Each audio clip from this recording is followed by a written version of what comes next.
رسول پاک صلی اللہ علیہ وسلم احساس والے نبی ہیں، اور احساس حضور نے امت کا کیا، احساس والی زندگی گزاری، ہر لمحہ محبوب پریشان رہے۔ نبی پاک صلی اللہ تعالی علیہ وسلم کی حدیث اور روایت کرتے ہیں حضرت سلمان فارسی رضی اللہ تعالیٰ عنہ، اور ساتھ ہیں سیدنا بلال حبشی رضی اللہ تعالیٰ عنہ۔ فرماتے ہیں ہم نہ گھر سے نکلے، حضور نے فرمایا ذرا جلدی چلو، ایک ضروری کام ہے۔ فرماتے ہیں بڑی تیزی کے ساتھ آج روٹین سے ہٹ کر محبوب نے تیز تیز قدم مبارک اٹھائے، تیز تیز، اور فرماتے ہیں ایک گلی ہم نے کراس کی، دوسری گلی میں جو پہنچے تو پھٹے پرانے کپڑے، سادی سی بی بی، اور حالت بتاتی تھی کہ بیچاری کسی غریب گھر کی ہے۔ وہ سڑک پہ کھڑی تھی اور رو رہی تھی۔ میرے کریم رسول نے فرمایا بلال اسے پوچھو کیا مسئلہ ہے، کیوں روتی ہے؟ تو حضرت سلمان عرض کرتے ہیں میں نے کہا حضور میں پوچھ لیتا ہوں، آپ جائیے، کام بڑا ضروری ہے جو نکلیں، میں معلومات کرتا ہوں۔ تو محبوب نے فرمایا نہیں، اس کے آنسو پوچھنے سے ضروری کوئی کام بھی نہیں، پہلے اس کی داد رسی ہوگی، اسے پہلے پوچھا جائے گا۔ روتے نہیں رہتے لوگ گھروں میں، لوگ گزر نہیں جاتے چپ کر کے؟ کتنے لوگ تڑپتے، کون احساس کرتا ہے؟ نبی پاک سید عالم صلی اللہ علیہ وسلم رکے اور اس خاتون سے پوچھا کیا بات ہے؟ اس نے کہا کہ بات کوئی بھی نہیں، میرا ایک ہی موٹا سا مسئلہ ہے۔ کہا وہ کیا؟ کہنے لگی میں غریب ہوں، اور غریبی بذات خود بہت بڑا گناہ ہوتی ہے، لوگ بڑا جرم سمجھتے ہیں اس کو بذات خود۔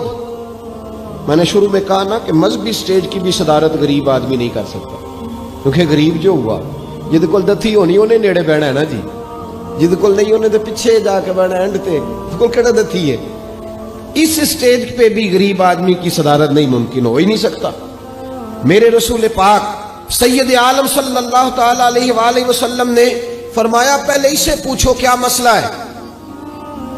وہ کہنے لگی میں غریب ہوں، بوڑھی ہو گئی ہوں، ساری زندگی غلامی میں گزاری ہے، تیل لینے آئی تھی 5 دینار کا، بوتل میں تیل بھروایا ہے، اور اب بوڑھی ہوں نا تو کمر درد کرتی ہے، پیر پیچھے موڑا ہے تو میں گری ہوں، تیل زمین پی گئی ہے، اب زمین تو واپس نہیں کرتی، لیکن واپس جاؤں گی تو ایک یہودی عورت کی ملازمہ ہوں، وہ درے سے مارے گی، کھال ادھیڑ دے گی، میں بڑی پریشان ہوں، اب نہیں مار کھائی جاتی، ہڈیاں بوڑھی ہیں، قربان جاؤں۔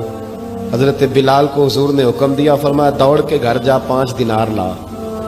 فرماتے ہیں 5 دینار لائے، تیل خرید کے دیا، وہ پھر رونے لگی۔ فرمایا آپ کیوں روتی ہے؟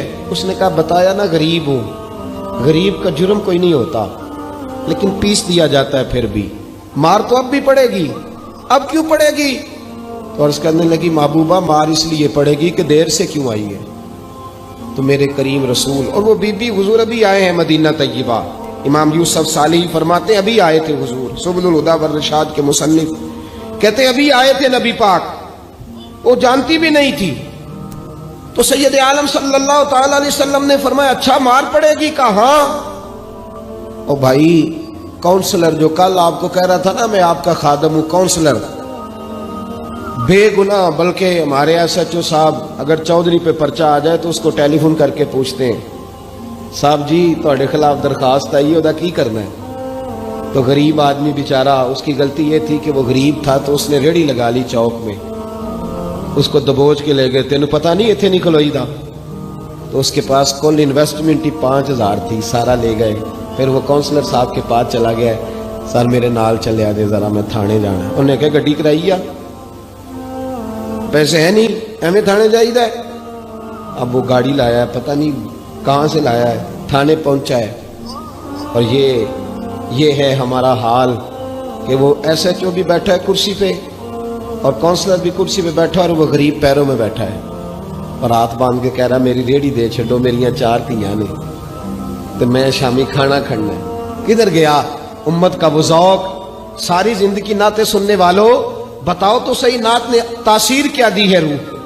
اگر ابھی بھی گھاڑی غریب کے پاس کھڑی نہیں ہوتی تو پھر کیا اثر ہوا ساری زندگی نعت سننے کا؟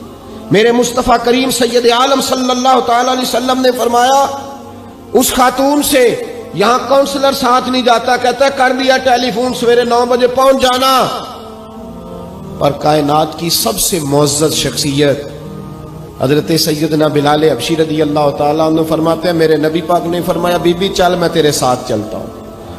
گویا اللہ کی ساری رحمتیں اس کے ساتھ ساتھ چلنے لگی.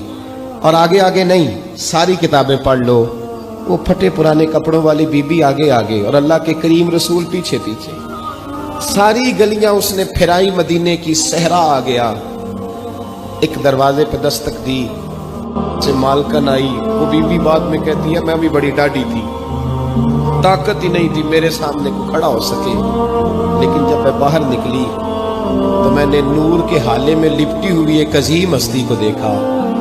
فرماتے محبوب کے گورے چٹے رنگ کے اوپر کالی زلفیں اور محبوب پاک کی مقدس آنکھیں جب تک بات کرتے رہے نظریں زمین پہ جھکی رہی. شرم و حیا والے رسول نے بڑے میٹھے، بڑے دھیمے، بڑے خوبصورت لہجے میں کہا. بریلی کے امام فرماتے ہیں نیچی نظروں کی شرم و حیا پہ درود. بڑے دھیمے لہجے میں فرمایا تیری نوکرانی ہے تیری. عورت کہتی ہے میں تو حضور کے جلووں میں محو ہو گئی کہ سادگی میں اتنا حسن میں نے دیکھا ہی نہیں، تیری نوکرانی ہے. کہا تو میرے محبوب نے فرمایا بیچاری کی غلطی کوئی نہیں، اسے مارنا نا، اس سے تیل گر گیا تھا، نیا خریدتے دیر ہو گئی، رو رہی تھی تو میں سفارش کرنے آیا ہوں. وہ خاتون کہتی ہے کسی کی نہیں مانی تھی، پر محبوب کے جملوں میں تاثیر اتنی تھی ککھ سواد نہیں مشری اندر اساں کھنڈا می چکھ ڈٹھیاں انہاں ساریاں شیواں نالوں گلاں سجن دیاں مٹھیاں. فرماتے ہیں نبی پاک صلی اللہ تعالی علیہ وآلہ وسلم نے فرمایا کچھ نہ کہنا. کہنے لگی نہیں کہتی، میرا وعدہ رہا کچھ نہیں کہوں گی.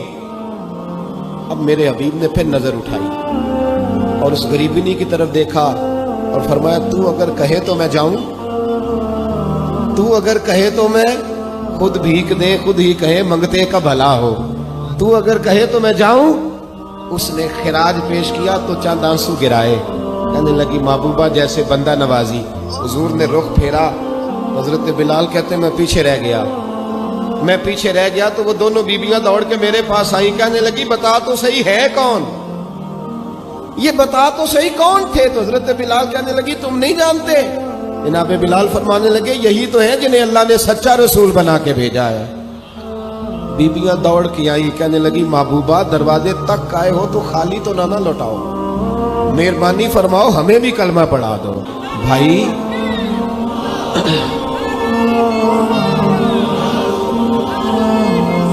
اگر دولت احساس ہے نا پھر تو زندہ ہے.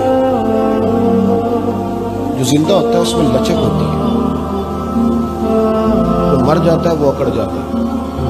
اگر زندگی ہے تو پھر احساس ہونا چاہیے.